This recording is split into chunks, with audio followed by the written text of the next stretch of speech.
All right, so good afternoon, guys. Today we're going to be looking at hyperbolas. So, with all of these, right, with hyperbolas, all of these are conic sections. So this is the last of the conics that we're going to be looking at. Just a reminder that this is our last lesson before the final. So our final is June 1st. Everyone is going to be taking the final June 1st. So today is our last lesson before the final. So let's go over what a hyperbola is, and then we'll define some things and get into the nitty gritty of that. Okay, so a hyperbola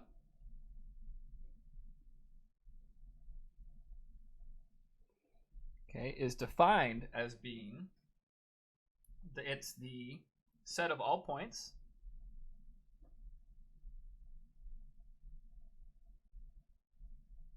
x, y, for which, am I still on here? For which the absolute value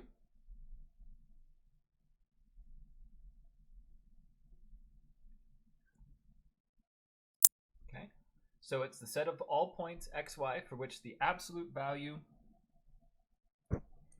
of the difference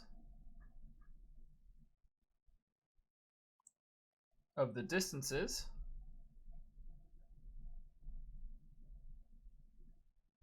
from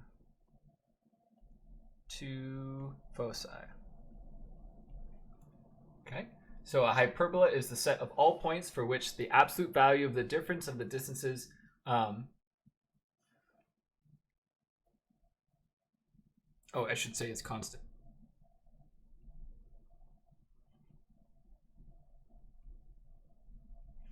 Okay, so a hyperbola is the set of all points for which the absolute value of the difference of the distances from the two foci is constant. Okay, so this is like, right, so for parabolas, it was the distance, right, from the foci and the directrix. For a ellipse, it is the sum. So now we're doing the difference. Now, the absolute value means it should always be positive. So what we're going to do that, rather than use the absolute value, we're just going to ensure that it's always positive rather than using the absolute value, because absolute value requires plus or minus. Okay. So what's going to happen here? So hyperbolas can open left to right, up or down, just like ellipses, right? They're going to have a major and a minor axes. So if we draw an axis like this, so as you can remember, if we add them, we get an ellipse. So if we subtract them, we're going to get like an inverted ellipse. So it might look something like this.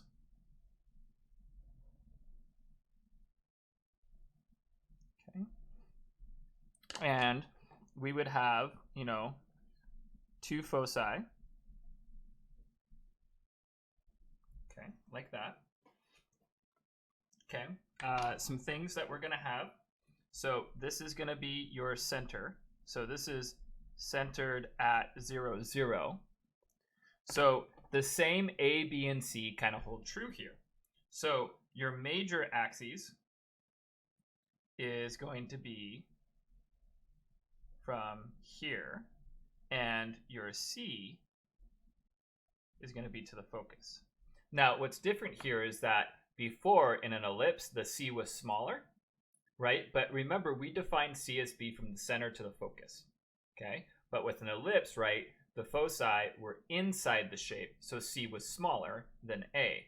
So A is defined as being the distance from the center to the vertex of the hyperbola.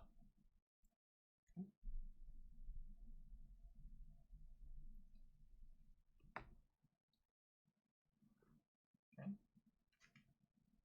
And how are we doing so far? You guys doing okay? Okay, now it's going to get a bit weird. To get B, it has to do with slanted asymptotes. And the asymptotes are going to go through the center like this. There's going to be two of them. Okay, so we have these asymptotes. And where A goes up and meets this asymptote, that is B. So where A goes up to meet the asymptote, that's B. So B is where the vertex goes up to meet the asymptote. Okay, so the vertex, right? You go up, and when you hit the asymptote, that's your B. And so you get this sort of box. Okay, you get this box, and this box is what makes your A and B. Okay. So as you can see, the hyperbola is the most complex, but it is the same pieces that all the ellipses had. Okay, so the difference here, we're subtracting, right? So it's going to be inverted. It's going to be going out instead of coming in with the addition. And then the A, again, is still the distance from the center to the vertex. Notice how A is going to be considered your major axis because the hyperbola is along the major, and B is going to be your minor, and it's perpendicular to the major. Okay, and B is going to be the height from the vertex to where it intersects the slant asymptote. Okay, so just a couple of let's do some other things. So the center, right? It's still going to be HK. The vertices is going to be, well, in this case, it's going to be H plus or minus A and K, right? So this is if it's opening up left to right. And then the foci are going to be H plus or minus C. Okay. Okay, so this is just the standard definition of a hyperbola opening right and left, right? And as you can see, you just take your center, you add A to get to your vertex, you add C to get to your foci. That's all these are saying. They're just saying that in less words, more math. Okay. All right, so that is just kind of like a basic introduction to all the pieces there. And if you guys have questions, please go ahead and ask. If I'm going too fast, please go ahead and say something because I don't want to do either of those things. I don't want to move on without answering, and I don't want to go too fast. Okay, so again, A, still the distance from the center of the vertex. C, still the distance from the center to the foci. The only difference here is that B now is considered the height from the vertex to the asymptote. Okay, unless we're talking about the other one, then it's just, that's why I like to say the distance. Okay, all right. So we're going to have two different types of functions then. And the key here is, and this is the tricky part, we're dealing with the difference, which means subtraction. So order matters here. So when we go to write these, what's really important is that the A comes first. So it's going to be something over A minus something over B. Okay, so again, the A has to come first, the major minus the minor. And the reason for that, remember how we said it's the absolute value? Well, if we put the biggest one in front, right, then we shouldn't end up with negatives. And I'll show you what that means in a little bit. Okay, so the one we looked at, it was in the X direction. And I shouldn't say, sorry, A takes on a slightly different form here. When I say major here, it's not necessarily the biggest, it just is with the major axes. Okay, so in this case, in this picture up here, notice how A is in the direction of X. And my Y here, so Y minus K, quantity squared, is with the B. So the A goes with the direction that the A is in. Okay, and this is going to equal 1. And just to do like a quick, look something like this. And then the other one would be if you switch the X and the Y, not the B and the A, just the X and the Y. So this is Y minus K quantity squared and X minus H quantity squared.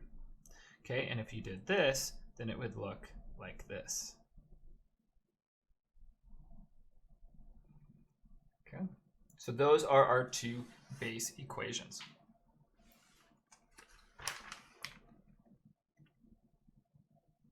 Okay. Now, just really quickly, there's going to be a new relationship with A, B, and C. So let's talk about that really quickly. Okay. So really quickly, so if I have, let's do our standard one like this. So if I were, oh God, that's a terrible U. There we go. So if I were to pick the point here, this distance has to be the distance from each foci to there. So it would have to be this distance and this distance, right? Well, this distance right here is C minus A. And then this distance is, what do we have here? It's C plus A. Okay. So, well, what did I just prove there? I just proved, right, that total distance is 2A, right? So if you add those together, you get 2A because you're doing the absolute value, right?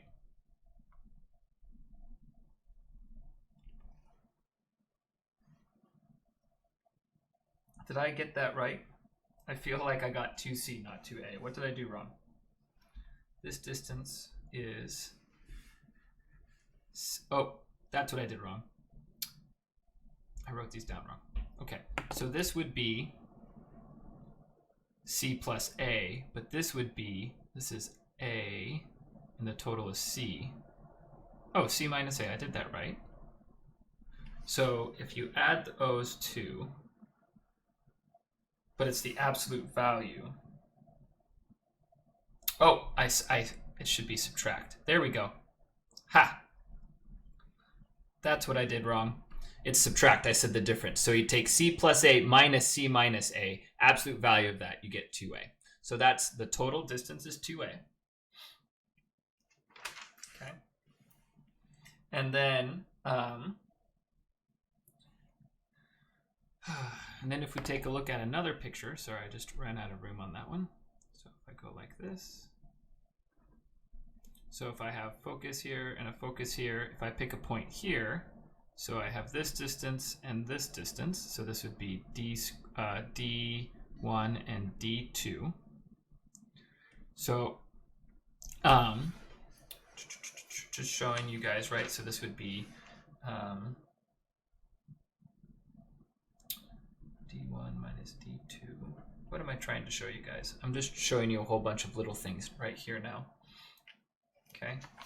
And then for the last piece, and this is the part that I think is going to be most confusing, the relationship between AC and D.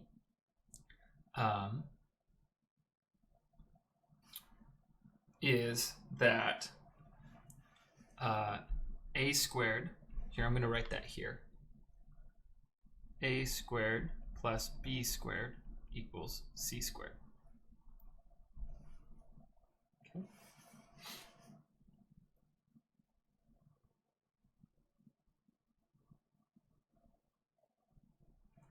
All right, so these are your equations, and that is everything you need to know. Oh, okay. There you go.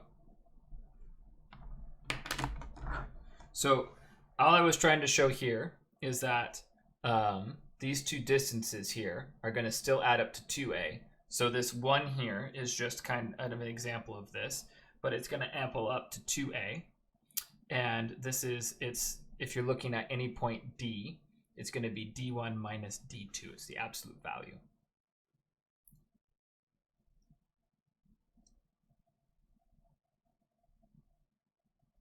Okay, so basically, like, it's the same thing as an ellipse, but we're doing absolute value of the difference, right? And because we're doing the difference, the negative goes away, and we get A squared plus B squared equals C squared. Okay, now for you guys, the reason why I'm not spending a lot of time on this isn't as big of a deal because everything you guys are doing are open notes. Okay, so remember with ellipses, it's c squared equals a squared minus b squared, but because of this minus in here, it becomes a positive. Okay, so you guys don't need to have that memorized because it is going to be in your notes. Everything is open notes.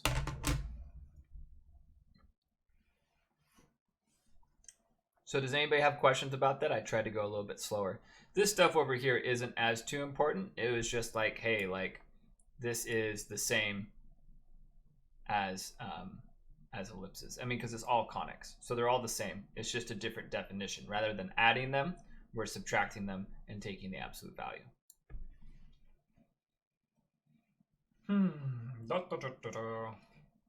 So, anybody have questions before I move on? So again, it's the same thing as ellipses, but the difference is that we subtract down. That's it. That's all you guys need to know. And yeah. Did everybody get this down?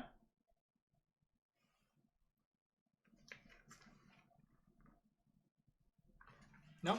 Yes? Or people aren't responding because it's taking... Okay, good. All right. So let's take a look at a couple of examples of this. Okay. So we're going to do a couple of different things. We're going to write the equation of this. We're not going to graph it because graphing calculators make that kind of silly. So we're going to learn how to write the equation. We're going to learn how to find different information. And we're going to go from there. Okay. So I just realized I'm going to need more room. So I'm going to turn it over here. So let's say we're going to find. Okay, so let's find.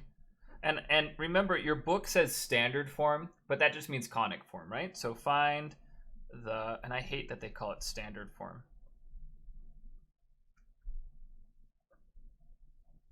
Right, they mean conic form of a hyperbola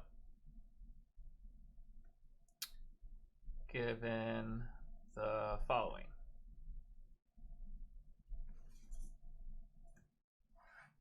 Okay, so find the standard form of a hyperbola given the following. So let's say, and remember it defines vertices as being along the A. So it's going to have 0, 2, and 4, 2. And then foci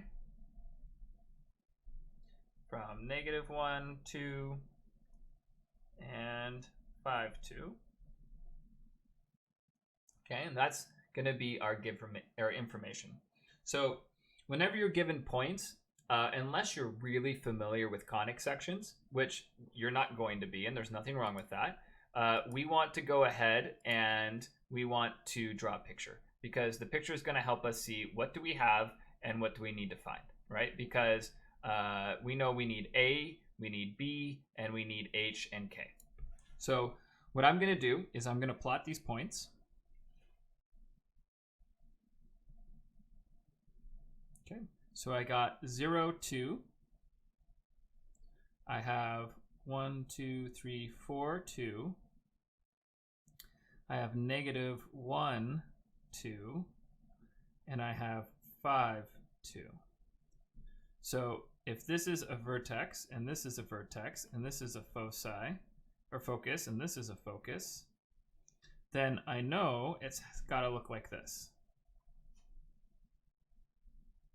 Right? Because the focus is always inside of the shape.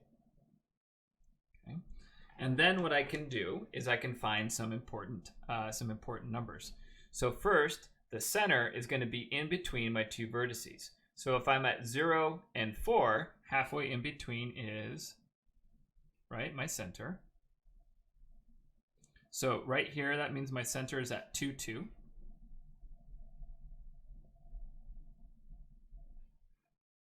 Okay, and that's important because this is my H and that's my K.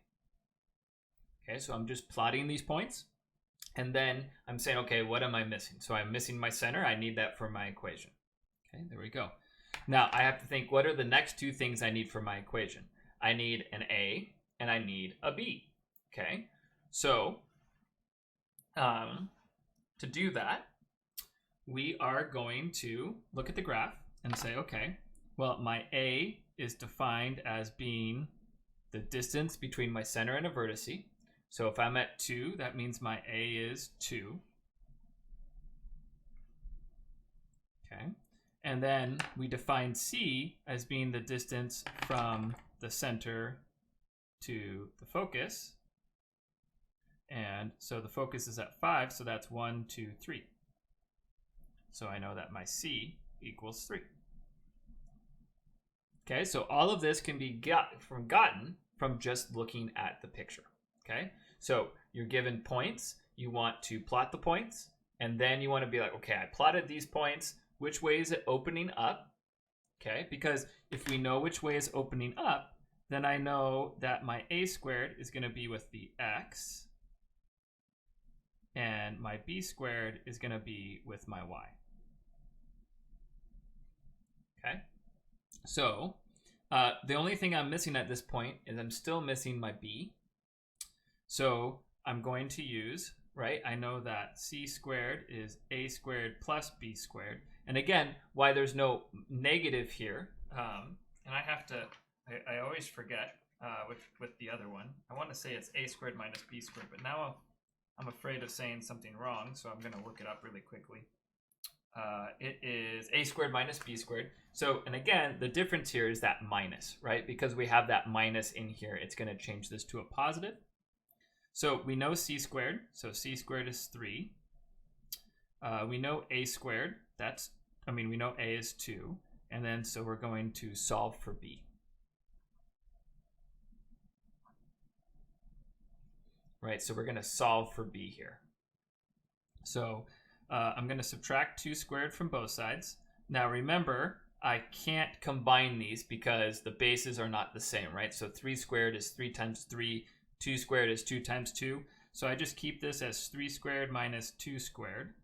And then that equals B squared. So I'm going to go ahead and square root both sides. Remember, we don't care about the negative, so we're not going to do the plus or minus here because we're looking for a distance.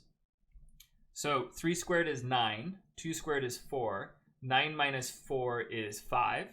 And so I'm going to get B equals the square root of 5. And we do not want to approximate this. We always want the exact answer. So don't use a calculator to approximate it. If you need to use a calculator, just use a calculator for the inside to get that whole number, right? Don't approximate the square root. All right, does anybody have questions with how I solved for B? Anybody have questions about that?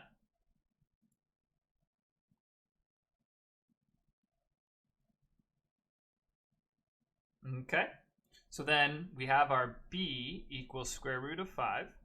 So now, at this point, all I need to do is write it all down together.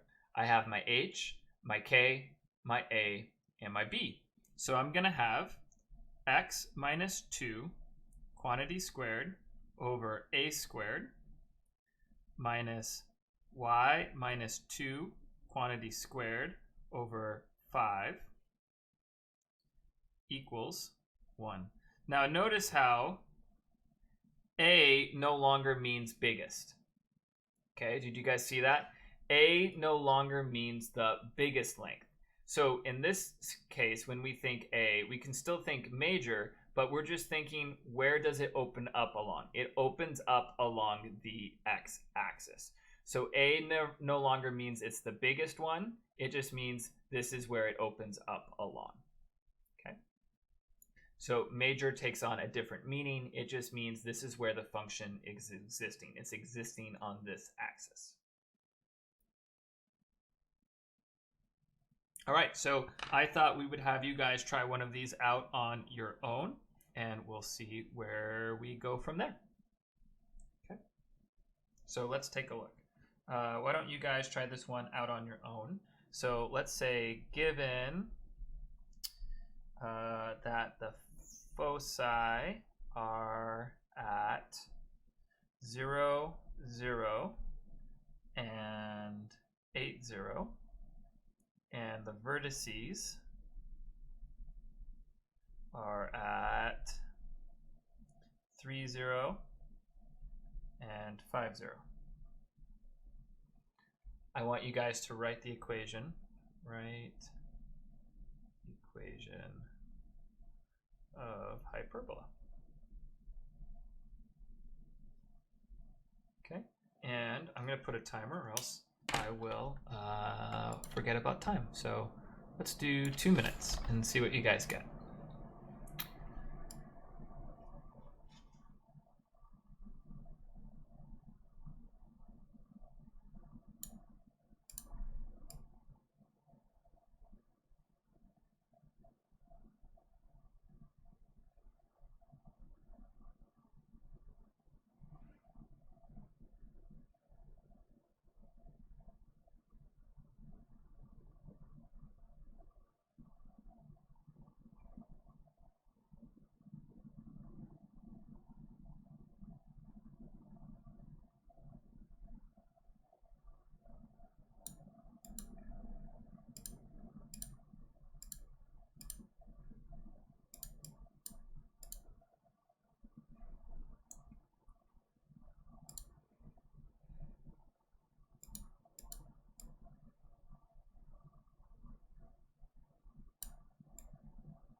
All right, so I'm going to sketch these points, find my information, write the equation. So starting out, I'm going to draw a little thing like this. And remember, this is just a sketch, so you don't need it to be super accurate. So I got 0, 0, and then I got 1, 2, 3, 4, 5, 6, 7, 8, 0. And then I have vertices at 1, 2, 3, 0, and 4, 5, 0. So I have vertice, and I have focus, focus. So then to find the center, it's going to be halfway between the vertices. So that seems really easy. It's going to be right there. So that's 1, 2, 3, 4. So my center is at 4, 0. Okay, so I got my H and my K. And then from here to here, that's my A. So my A equals 1. And then I have from here to here is my C. So that's 1, 2, 3, 4. So I get my C equals 4. And then I'm going to say, okay, C squared equals A squared plus B squared. So I have 4 squared. I have 1 squared plus B squared. So 4 squared minus 1 squared equals B, and I square root it. So 4 squared, 4 times 4 is 16 minus 1. So I get B is the square root of 15. So B equals square root of 15. And then I'm done. And all I need to do is write my equation. So I'm going to have A squared is 1, and that's going to be in the x direction. So I'm going to have x minus 4 quantity squared minus y squared over 15 equals 1. Like that. So does anybody have questions on what I did, how I did it? Anything like that?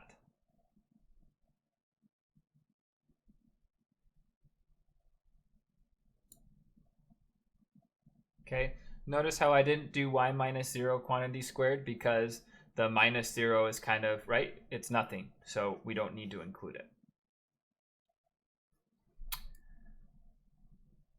Okay, so that is one example of doing this and having a go at that. So let's take a look at another example of doing this and see where we can go from there.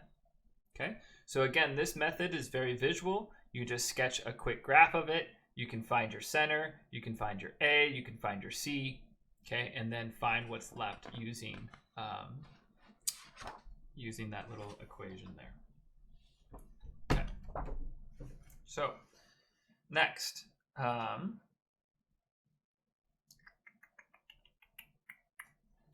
next we're going to write this in standard form, given it in polynomial form.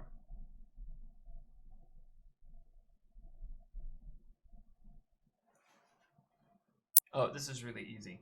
Okay, well, how about this? Let's find the equation. Find standard form. Let's say find the foci and the vertices. Let's do that. Let's just call it good there. So we're going to find standard form, the foci, and the vertices. Okay, so this is a really nice one because we don't have to complete the square, right? So we'll take a look at one where we have to complete the square in just a little bit. But before we get to completing the square, let's do one where it's not a whole bunch of algebra that freaks you out. And let's just start easy, and then we'll work our way to something a little bit more difficult, okay? So in this case, the first thing that I notice is we got a perfect square here and here. So I just need to get this to 1. So we're going to divide everything by 16. So I get 4 goes into 16 4 times. So I get x squared over 4 minus y squared over 16 equals 1. So we're going to find out some information right now. Okay. So the first thing I notice is that there is no h and k. So if there is no h and k, that means our center is at 0, 0. Right? Because our number for nothing is 0. So we're going to be 0, 0 here. Remember that the whatever term comes first, that's the way we're opening up. So if I were to sketch a quick graph, right? We know it's going to be opening like this because the x squared comes first. So that means that this is my a squared. So if that's my a squared, remember that's squared. So this is going to be 2 because 2 times 2 is 4.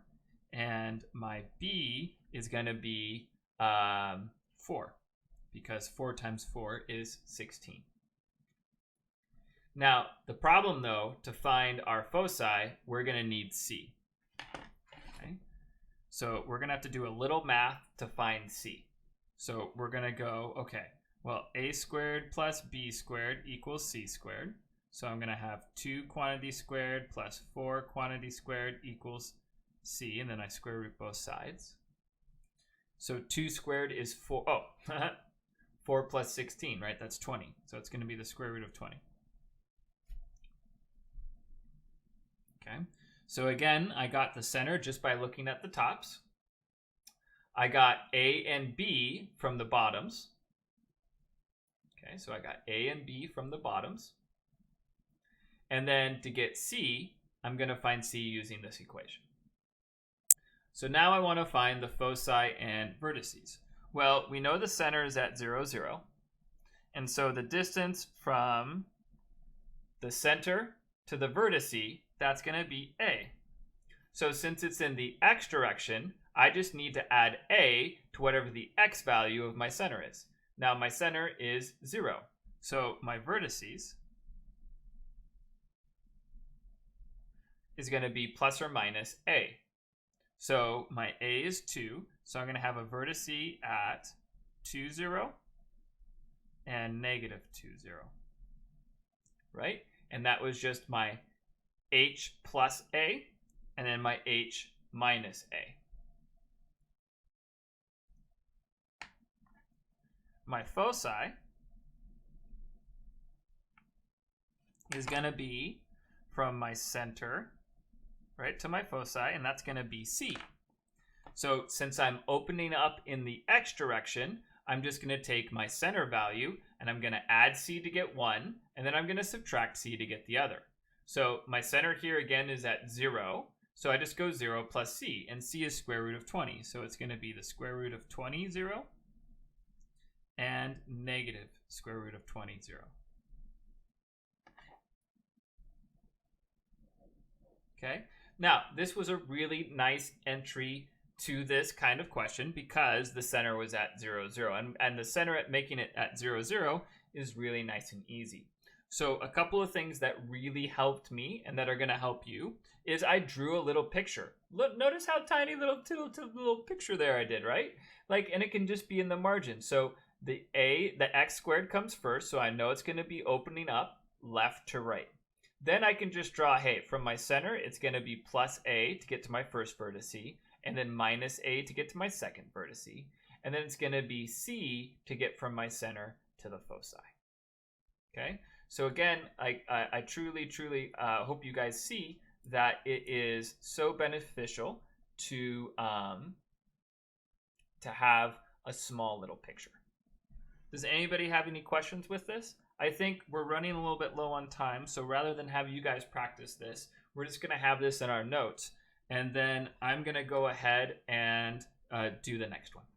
Now, remember with this, guys, there is no formula for this. It's just you have to draw a little picture, you got to think about it, and you have to say, okay, I know A is this, I know C is this, I know B means this, and we're going to do that. Now, we are cutting things down a little bit, so for your final, you're not going to have to worry too much about the asymptotes and B.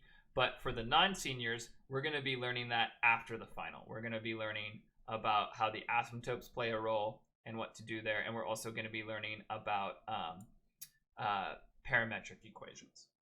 Pretty cool there. All right, so now here comes the one that you've been waiting for.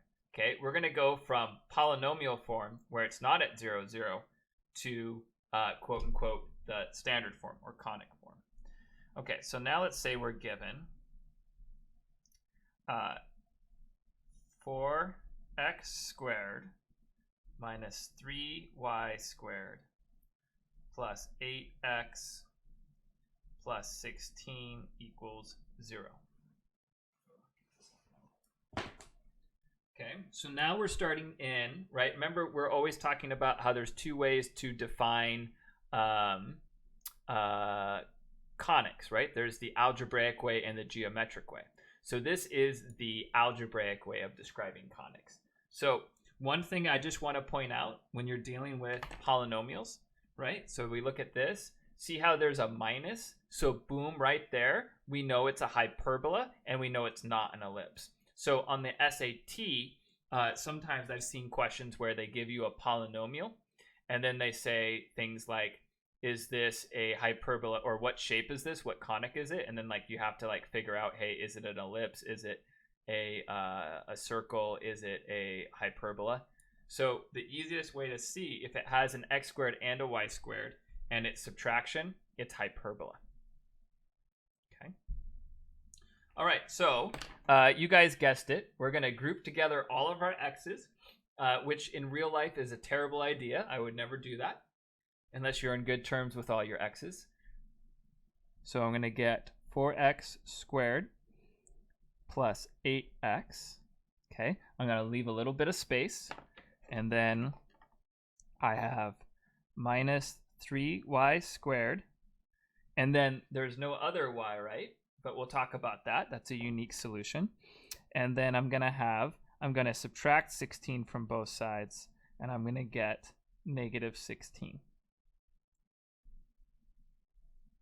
Okay, so I've isolated my x's, I've isolated my y's, and I've gotten my constants to the other side because the constants aren't helping me out. I want to get these to a perfect square, so I'm going to move that constant away. So I really like this problem because it has two unique things that happen. First, we don't want anything in front of the x, right? So I'm going to factor out a 4 first. So I'm going to go 4 times x squared plus 2x, and then I'm going to put parentheses. Okay. Now, the reason why, and I hope you guys remember this from last lesson, right? As soon as we do this, when I complete the square here, right, I can't just add b squared over here, right? It's going to be 4 times b squared. So I'm going to add 4 times b squared to both sides when I complete that square. Now, what's really cool, and we haven't seen this situation yet, is notice how this is just negative 3y squared and there's no linear term. That's because y squared is already a perfect square, right? It's the quantity of y minus 0 squared. So this one is already a perfect square. We're good to go here, okay? So the y, we're good to go. So now let's go ahead and complete the square. So remember, a perfect square is the same number that adds as multiplies. So if we divide this by 2, I get, well, 1 times 1, 1 plus 1 is 2, and then 1 times 1 is 1. So that would be a perfect square, because 1 plus 1 is 2, 1 times 1 is 1. But then I have to remember over here, when I add, I'm going to be adding 4 times b squared, because this is 4 times b squared. That's what I'm adding to the whole side, right? So I'm adding to this whole side of 4 times b squared. So that's going to be plus 4. Okay. Then I'm going to complete the square. So I'm going to have 4 times the quantity of x plus 1 squared. And then I'm going to have minus 3y squared. And then I'm going to have that equal, well, negative 16 plus 4 is negative, I almost wrote 14. That would have been bad. Negative 12. Okay. And then if you guys can interrupt at any time. Just let me know. So now, right, I want it to get it equal to 1. So I'm going to divide by a negative 12. And this is, I love this problem because it has a little bit of everything. So some of you are like, oh yeah, it's opening left to right. Not after we divide it by that negative 12, right? I'm going to switch things up here. I'm going to have, oops, I shouldn't write that. 3 goes into 12 4 times. So I'm going to have, oh my gosh, I'm going to have y squared. Sorry, I made a mistake. I'm going to have y squared over 4 minus 4 goes into 12 3 times. So x plus 1 quantity squared over 3. And that equals 1. So dividing by a negative really messed everything up, right? It switched the y. The y became positive and the x is now negative. And we write our positive term first because now that tells us our a is 2 and our b is square root 3, right? And our center is negative 1, 0.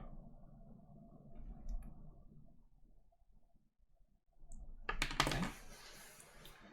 And then we could go about and do that. Now, I did want you guys to try one of these out on your own, and we don't have a ton of time left.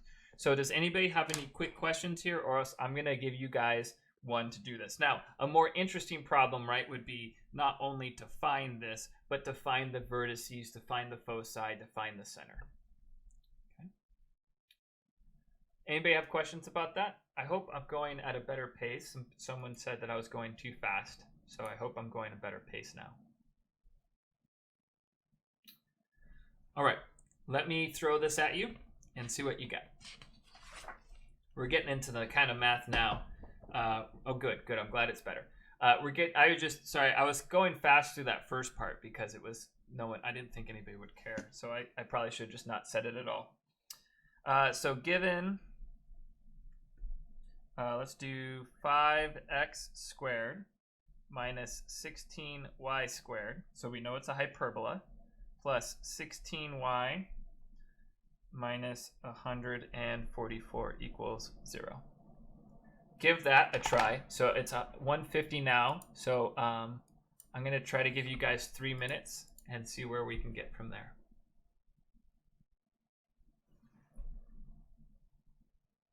So again, you're just getting it into the geometric form, the conic form.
All right, let's take a look at what we got.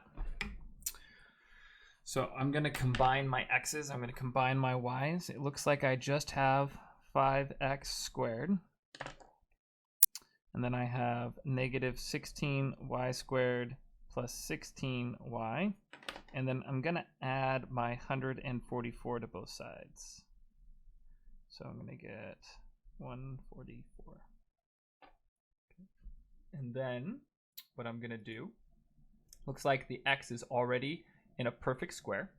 So I'm going to factor out my y squared. So I'm going to have negative 16 y squared plus y. And then equals 144.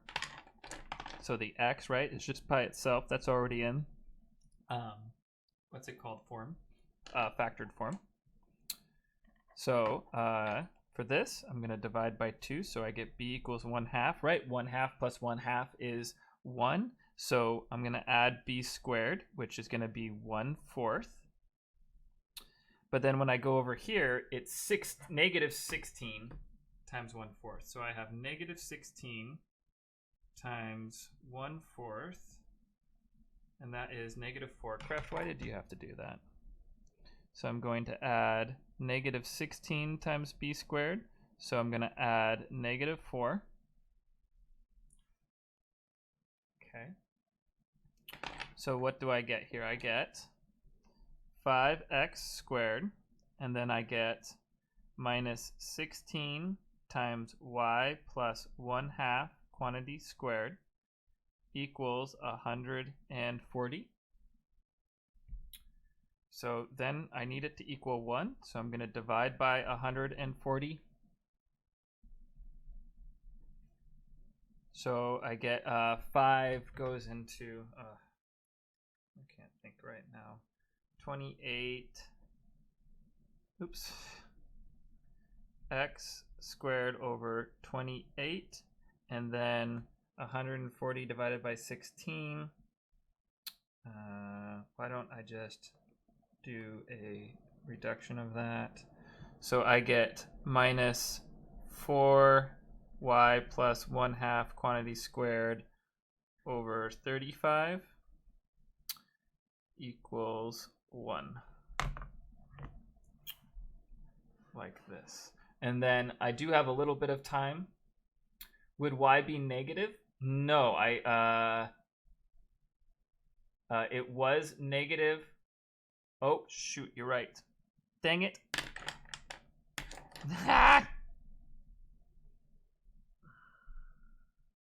Okay, so then that changes this to negative.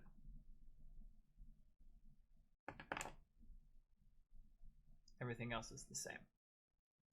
Thank you. Okay, so what do we have here? The center, right, would be at 0, 1/2.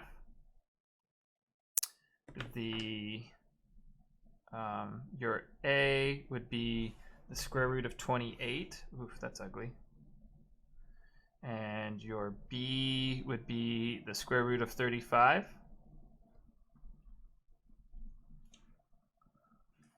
Okay, and then if we had more time, right, we could find the foci and all of that stuff. So I'm just going to go ahead. Does anybody have questions? I did make a slight mistake, sorry, when I factored out that negative 16. This should have been negative, right? Because it's a positive 16, so negative 16 times negative 1 is positive 16. Thanks for catching that. But all that does is just change, right, this positive 1/2 to a negative 1/2. And since we're adding b squared, it doesn't affect anything else in there. Does anybody have any questions about how to do this? What's going on? Tomorrow, just to give everyone a heads up, tomorrow is our last kind of work day as everyone as a group. It's the last work day for seniors. Then what we're going to do, well, it's not the last work day. And then Thursday, how do I know which one is A? A always goes with the front one. So that was like the new thing. So in hyperbolas, A always goes with the first one, B always goes with the second one. So just remember on Thursday, I'm going to do a little bit like, hey, this is everything that's on the final. So I'll go over that and like what to study for. And then you'll have the remainder of that class Thursday and class Friday to work on the review, and then get that going. Okay. And then everyone will start the final in class on that Tuesday because we don't have school on Monday. So on Tuesday, the 1st, you guys will start the final, and then you guys will have until Thursday morning to finish that up. All right. Unless people have questions, that's it. Thank you guys. Have a great day. Let me know if there's anything I can do to help. Yep. Bye, guys. All right, let's go.